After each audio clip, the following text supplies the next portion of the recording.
So all you dear students, I hope you are all fine and doing great. Our today's topic of discussion is the continuation of blood circulatory system. Basically हमने last video में जो blood circulatory system है वो chapter start किया था। जो blood circulatory system की हम बात करते हैं, हम कहते हैं इसके अंदर तीन मेन कंपोनेंट्स हैं। एक तो आपका हार्ट आ जाएगा which behave as a pumping organ, और जो फ्लूइड सर्कुलेट करता है उसकी हमने ब्लड की बात कर दी थी। फिर हमने ब्लड वेसल्स की बात की थी। मैंने कहा था तीन टाइप की ब्लड वेसल्स हैं मेन, आपकी आर्टरीज हैं, कैपरीज हैं और वेन्स हैं। क्लियर। अब ब्लड की अगर हम बात करें, ब्लड के दो मेन कंपोनेंट हैं। One is the blood plasma, other is the you can say blood cells and cell like bodies. Clear. अब जो सबसे पहले है ना ब्लड प्लाज्मा, उसको देखते हैं क्या है, कैसे है, किस तरह। इसको डिस्कस करने से पहले थोड़ा सा पिछला रिकॉल कर लें। यहाँ पे देखें, this is the fresh blood, और आफ्टर सर्टेन टाइम क्या होगा, दो चीजें सेपरेट आउट हो जाएंगी। One is the plasma, other is the cell और सेल लाइक बॉडीज। प्लाज्मा 55% था, ये 55% है। और अगर प्लाज्मा की देखी जाए कंपोजिशन, उसके अंदर क्या होता है, 91% वाटर है, 8% प्रोटीन और 1% अदर है।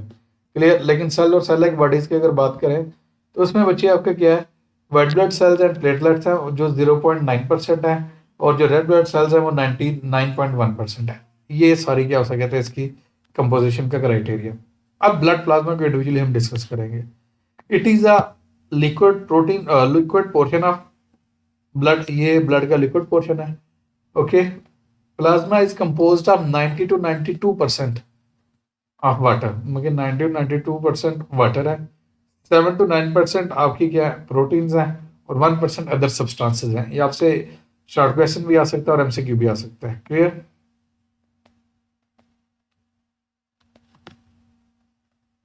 अब हम देखते हैं कंपोजिशन में क्या क्या।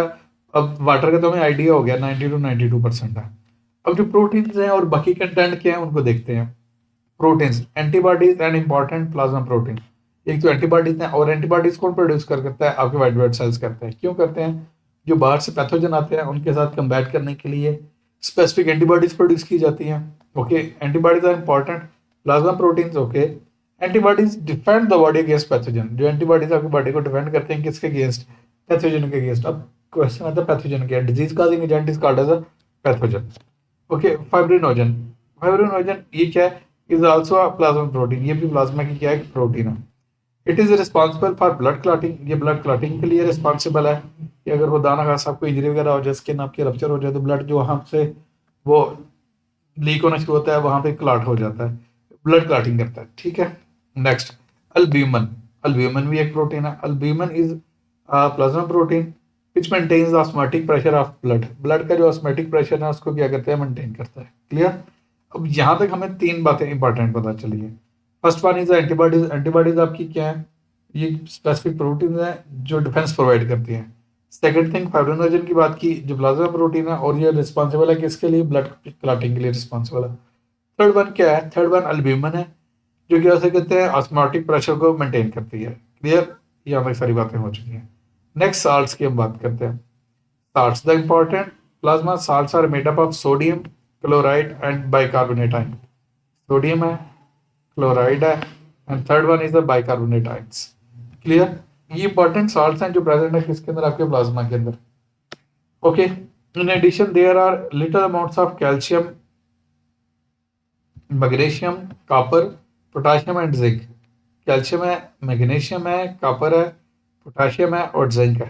अब आपसे क्या हो सकते हैं, शॉर्ट क्वेश्चन आ सकता है, what is the salt composition of the blood, तो आपने इन सब के नाम मेंशन कर देने। इसमें आपका सोडियम आ जाएगा, क्लोराइड आ जाएगा, बाइकार्बोनेट आयन आ जाएंगे, कैल्शियम आ जाएगा, मैग्नीशियम आ जाएगा, कॉपर आ जाएगा, पोटाशियम आ जाएगा और जिंक आ जाएगा। क्लियर। ये सारे के सारे आ जाएंगे। Next, nutrient, waste and hormone. अब न्यूट्रिएंट्स भी हैं, वेस्ट भी हैं, हार्मोन भी हैं, वो भी जारी बात है ब्लड प्लाज्मा के अंदर डिजॉल्व मैनर में होते हैं।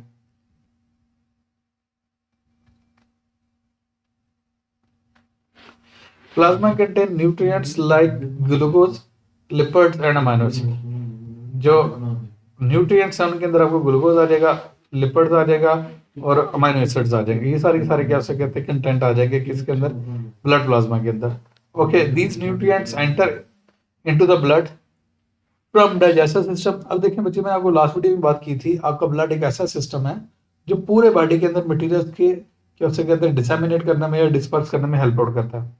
अब देखिए, आपने खाना खाया, आपकी माउथ कैविटी से चला गया एसोफेगस में, एसोफेगस से स्टमक में, स्टमक से आगे स्मॉल इंटेस्टाइन में, स्मॉल इंटेस्टाइन तक मेजॉरिटी या ज्यादा पोर्शन डाइजेशन हो चुकी होती है। वहां पे क्या होती है, absorption.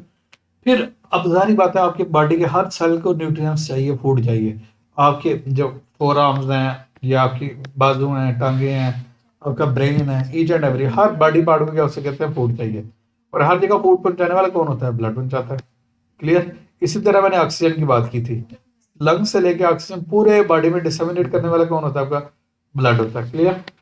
These nutrients enter into the blood from digestive system. The waste produced by cells are also present in plasma. और ये भी याद रखिए, जो सेल्स क्या उसे कहते हैं, वेस्ट मटेरियल प्रोड्यूस करते हैं, वो भी किस में एंटर कर देते हैं, ब्लड में। Okay. Hormone secreted by endocrine glands. अब जब ग्लैंड की बात करते हैं, gland these are specific structure which produce hormones और सिक्रीशन। दो टाइप के क्या उसे कहते हैं, ग्लैंड्स होते हैं। एक होते हैं एंडोक्राइन ग्लैंड, दूसरे होते हैं exocrine gland. Now we will think क्या डिफरेंस है। जो एंडोक्राइन ग्लैंड्स होते हैं, these are the ductless gland, mean इनकी सेक्रेशन को ले जाने के लिए स्पेसिफिक डक्ट, कोई ट्यूब ऐसा नहीं होती। और दूसरे होते हैं exocrine gland, duct containing glands, ऐसे ग्लैंड्स जिनकी क्या सेक्रेशन को ले जाने के लिए क्या हो सकते हैं, डक्ट्स होती है। मैं एग्जांपल देख समझाता हूँ। आपका पिट्यूटरी ग्लैंड है, डक्टलेस ग्लैंड है, इसकी सेक्रेशन को ले जाने के लिए डक्ट नहीं है। आपका क्या हो सकते हैं, ये है थायराइड ग्लैंड है, ये भी डक्टलेस ग्लैंड है। क्लियर। अब इसके एग्जांपल में अगर मैं बात कर दूं पेंक्रियाज की, ये दोनों काम करता है, ये डक्ट कंटेनिंग और डक्टलेस भी है। अब ये जो इंसुलिन प्रोड्यूस करता है, ये डक्टलेस काम होता है। लेकिन ये जो पेंक्रियाटिक जूस प्रोड्यूस करता है, ये एक्सोक्राइन है, क्योंकि इसको ले जाने के लिए पेंक्रियाटिक डक्ट है। क्लियर। ये सारी बात मैंने आपको जस्टिफाई कर दी। ओके, नेक्स्ट देखते हैं। और हार्मोन्स आपके केमिकल मैसेंजर होते हैं। Hormones secreted by endocrine glands are also carried by plasma. Okay, next अब देखते हैं। Next is the respiratory gases, especially when you talk about the oxygen and carbon dioxide. Small amount of carbon dioxide and oxygen are dissolved in the plasma. थोड़ी बहुत मिकदार कैसे कहते हैं, किसकी form में होती है, डिजॉल्व फॉर्म में। किसके साथ डिजॉल्व फॉर्म में, प्लाज्मा के साथ। Clear. Next, oxygen is mainly carried by RBCs. Oxygen को मेनली कौन कैरी करता है, आरबीसीज करते हैं। आरबीसीज आपके क्या है, रेड ब्लड सेल्स है। But about 1.5% of the oxygen is also present in the plasma in dissolved form. लेकिन जो क्या होता कहते हैं, ऑक्सीजन को बेसिकली तो लेके जाता है आरबीसी, ऑक्सी हीमोग्लोबिन की फॉर्म में। जब ऑक्सीजन उसके साथ अटैच हो जाती है हीमोग्लोबिन के साथ, then that become the oxyhaemoglobin. और आपको पता है हीमोग्लोबिन रेड ब्लड सेल के अंदर ही होती है। क्लियर। लेकिन कहते हैं 1.5% किसकी फॉर्म में जाती है, डिजॉल्व फॉर्म में जाती है। Clear. Next, similarly, about 5 to 7% of carbon dioxide is carried as dissolved in the plasma. तो कहते हैं जो 5 to 7% है ना, वो बच्चे किसके फॉर्म में जाती है, कौन, कार्बन डाइऑक्साइड डिसॉल्व्ड फॉर्म में। किसके साथ डिसॉल्व्ड फॉर्म में, प्लाज्मा के अंदर। Because most of the carbon dioxide moves in the form of bicarbonate ion. वो ज्यादातर किसके फॉर्म में जाती है, बाइकार्बोनेट आयन के फॉर्म में जाती है। क्लियर है। यहाँ तक बच्चे मैंने आपको जस्टिफाई कर दिया जो क्या हो कहते हैं, ब्लड प्लाज्मा का। अब यार डायग्राम देखें जरा। ये रेड ब्लड सेल आपको शो किया गया, ये व्हाइट ब्लड सेल शो किया गया, ये प्लेटलेट शो किया गया।